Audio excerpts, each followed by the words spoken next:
अरे देखो यार, जानते हो ये बर्तन ईशा ने अपने हाथों से बनाया था और देखो इसे भी नहीं छोड़ा। दिल करता है यही हाल करूं उस बहराम नामी इंसान का जाके।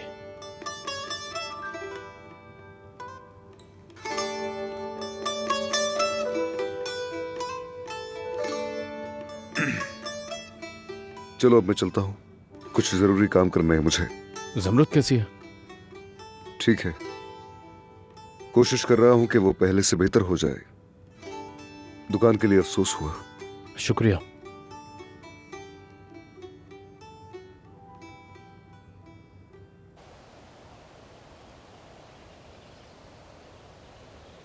वो बूढ़ी औरत को क्यों अगवा करेंगे?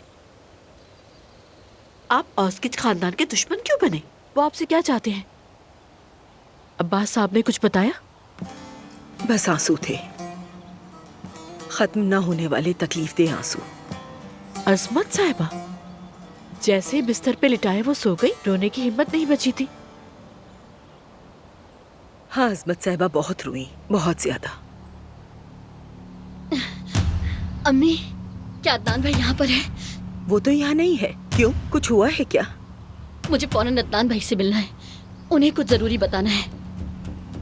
चलो चलो हम दोनों मिलकर उसे तलाश करते हैं। हाँ ठीक है।